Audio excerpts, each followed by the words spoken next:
दोस्तों मार्स एक ऐसा इंपॉर्टेंट प्लैनेट है सोलर सिस्टम का जिसको लेकर हर किसी के माइंड में एक बड़ी इंपॉर्टेंट फैंटेसी हमेशा रहती है।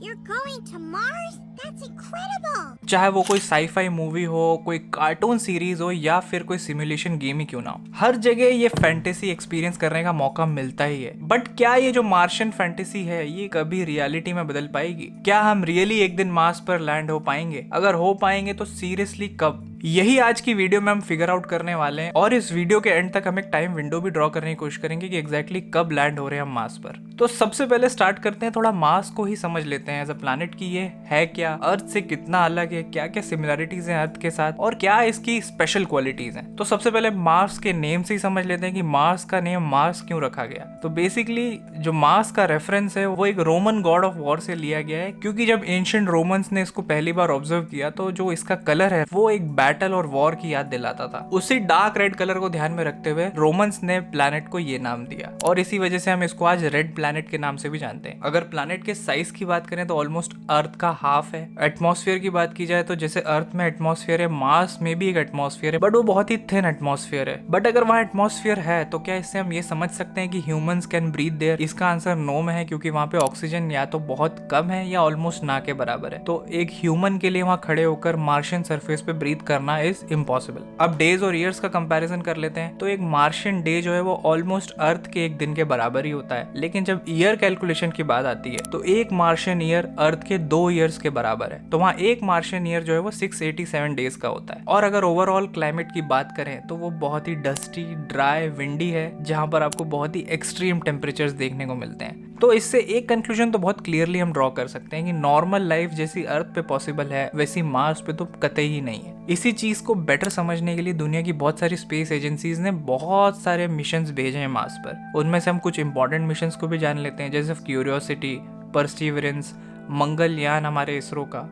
चाइनीज तियानवेन-1, बहुत सारे मिशंस गए और इन सारे मिशंस ने पीसेस में इंफॉर्मेशन कलेक्ट करने की कोशिश की है। जैसे फॉर इंस्टेंस किसी मिशन ने वाटर की प्रेजेंस को लेकर कुछ एविडेंसेस दिए हैं। जो मार्शियन टेरेन है उसमें आपको कई सारी अर्थ जैसी सिमिलरिटीज मिलेंगी। वहाँ पे आपको गोर्जेस, कैनियंस ये सब मिलते हैं और ये एक बहुत बड़ा साइन है कि जब वहाँ पे कोई वाटर इरोजन जैसी चीज हुई होगी उसकी वजह से ये फीचर्स बने हैं। तो ये एक साइन देता है कि वाटर समहाउ सम क्वांटिटीज में कहीं प्रेजेंट हो सकता है, या पास्ट में वहाँ पे हो सकता है कि एक बहुत जायंट ओशन भी हो जो विद टाइम खत्म हुआ हो। लेकिन प्रॉब्लम ये है कि ये सारी इंफॉर्मेशन बहुत बिट्स एंड पीसेस में है। कोई भी एक ठोस या कंक्लूसिव एविडेंस किसी के पास नहीं है कि life can be supported there. अब एक काम करते हैं, हम सीधे उस मेन क्वेश्चन को एड्रेस करते हैं जो हमने वीडियो के स्टार्ट में उठाया था कि अगर हम मार्स पर नहीं जा पा रहे हैं आज की डेट में तो क्यों नहीं जा पा रहे हैं, क्यों लैंड हो नहीं पा रहे हैं हम मार्स। तो उसको ही समझने की कोशिश करते हैं। सबसे पहले तो अगर इस पूरे मार्स मिशन का मैग्नीट्यूड को अगर हम कंपेयर करें तो उसकी शुरुआत करते हैं हम मून लैंडिंग से। जब अपोलो मिशन अर्थ से गया उसको यहाँ से मून तक पहुंचने में ऑलमोस्ट 4 दिन लगे। मून की रगड टोपोग्राफी होने के बावजूद भी समहाउ वो लैंड हो गया सक्सेसफुली। लेकिन जब आप मार्स की बात करते हो तो गेम यहाँ से चेंज हो जाता है। मार्स पे पहुंचने के लिए आपको एक कंटिन्यूअस जर्नी चाहिए 6 से 9 मंथ्स की, और जब आप इतनी लंबी जर्नी 6 से 9 मंथ्स की करने जाओगे स्पेस में तो वहीं से चैलेंजेस शुरू होते हैं। फॉर इंस्टेंस जब आप एक स्पेसशिप डिजाइन करोगे उसमें आपको इंजन की फ्यूल एफिशिएंसी, पार्ट्स की ड्यूरेबिलिटी किस लेवल की चाहिए, वो सारे बहुत बड़े बड़े चैलेंजेस हैं। जब आप एक क्रू सिलेक्ट करोगे पूरे मिशन के लिए, उस क्रू को किस तरह से ट्रेन करना है, क्या क्या चैलेंजेस के लिए उसको वेल इक्विप करना है, वो ट्रेनिंग ही अपने आप में एक बहुत बड़ा चैलेंज है। फिर जब आप उस क्रू को यहाँ से भेजोगे इतनी लॉन्ग जर्नी पे तो उसके पास बहुत सारी चीजों की कमी होगी। जैसे फॉर इंस्टेंस एक नेचुरल सनलाइट जो ह्यूमन को चाहिए वो इतने महीनों तक उसे नहीं मिलेगी। फूड जैसे इंपॉर्टेंट रिसोर्सेज वो बहुत लिमिटेड क्वांटिटीज में होंगे क्योंकि आपके पास स्पेसशिप में इतनी स्पेस ही नहीं है। उसके साथ ही जब एक ह्यूमन बीइंग क्रू का पार्ट बनकर इतने लॉन्ग मिशन पे जाएगा तो माइक्रोग्रेविटी की वजह से उसकी जो बोन्स एंड मसल्स हैं उस पर भी बहुत सीरियस इंपैक्ट आता है। फिजिकली जब एक ह्यूमन इंपैक्ट होना शुरू होगा उसके बाद मेंटल और साइकोलॉजिकल प्रेशर्स किक इन करते हैं और ऐसे करते करते एक जर्नी जो पूरे ऑप्टिमिज्म नोट पे शुरू होती है वो किस पॉइंट पर एक टॉर्चर जर्नी बन सकती है। चलो फॉर इंस्टेंस इन चैलेंजेस को एक बार साइड रख देते हैं। मान लेते हैं कि जो क्रू है वो समवॉट मार्स पहुंचने वाला है। अब यहाँ पे जो सबसे बड़ा चैलेंज है वो किक इन करेगा। वो ये है कि अब आपको जो कंट्रोल्ड लैंडिंग है वो करनी है और वो सबसे मुश्किल है मार्स पर करना। क्यों? वहाँ का जो एटमॉस्फेयर है, वहाँ का जो गैसेस का कंपोजिशन है और जो पूरी रगेड टोपोग्राफी है वो उस स्पेसशिप को बिल्कुल इजीली लैंड होने नहीं देगी और इतने महीनों की जो जर्नी है वो एक छोटे से एरर से कहीं की कहीं रह जाएगी। इसके साइड बाय साइड और भी बहुत सारे चैलेंजेस है। जैसे जैसे आप अर्थ से दूर जाते जाओगे आपका कम्युनिकेशन का चैनल है वो वीक होता जाएगा, स्लो होता जाएगा। मार्स के नियर बाय अगर आप पहुंचते हो तो वहां से अर्थ तक का कम्युनिकेशन ऑलमोस्ट 20 से 30 मिनट लेता है एक मैसेज आने में। और इसके साथ जो लोग हमेशा इग्नोर करते हैं वो है फियर ऑफ अननोन। ये ह्यूमन सिविलाइजेशनल हिस्ट्री में पहली बार होगा कि हम मार्स की तरफ जा रहे हैं। हम क्या क्या चीजें एनकाउंटर करेंगे हमें खुद नहीं मालूम। तो ये सारे अनअकाउंटेड फॉर चैलेंजेस तो ऑलवेज हैं ही गेम में।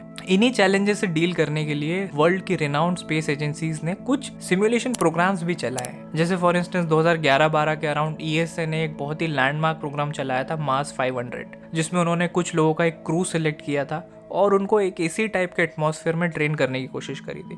अभी आज से कुछ टाइम पहले ही नासा ने एक प्रोजेक्ट भी लॉन्च किया है जिसके लिए उसने एप्लीकेंट्स बुलाए हैं, जिसमें वो उसी टाइप का सिमुलेशन अगेन देना चाहते हैं। तो चैलेंजेस तो बहुत सारे हैं। स्पेस एजेंसीज भी ये समझती हैं वो जो स्पेसशिप बनेगा उसको किस तरह से बनाना है, क्रू को कैसे मैनेज करना है, क्योंकि आपको सिर्फ वहाँ वन वे टिकट नहीं है, आपको वहाँ जाना है, अपने आप को वहाँ सेटल करना है, then you have to come back again. तो इस चीज का मैग्नीट्यूड इमेजिनेशन से भी बहुत बड़ा हो जाता है। लेकिन दुनिया में कुछ लोग हैं इलॉन मस्क जैसे जिन्होंने इस चीज को हेड ऑन लिया है और उन्होंने अपनी टाइमलाइन अभी से सेट कर रखी है। इलॉन मस्क के अकॉर्डिंग बाय ईयर 2030 वो अपना पहला मार्स मिशन भेजने वाले हैं, जिसमें पहली बार ह्यूमन क्रू को वो भेजने वाले हैं टू मार्स। और उसी मिशन को एग्जीक्यूट करने के लिए स्पेसएक्स ने एक बहुत ही सुपर हैवी रॉकेट स्टारशिप नाम का वो भी कहीं ना कहीं डिजाइन करना उसके अकॉर्डिंग शुरू कर दिया है। तो एम्बिशियसली लोग इस चीज को अचीव तो कर रहे हैं, लेकिन अगर आप एक पूरी ओवरऑल साइंटिफिक कम्युनिटी उनके ओपिनियंस को अगर आप समझने की कोशिश करो ओवरऑल, तो ये दिखता है कि 2030 इज फार फेच्ड,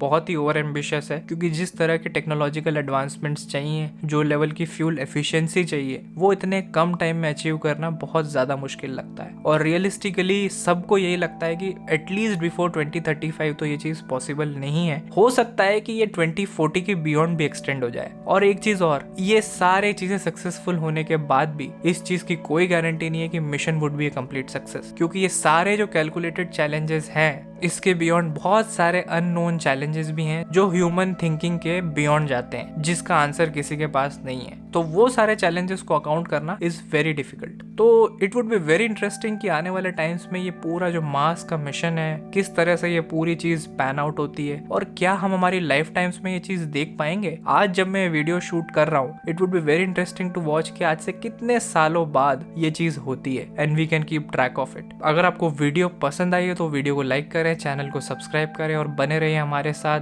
बहुत ही अमेजिंग स्टफ के लिए। तब तक के लिए गुड बाय।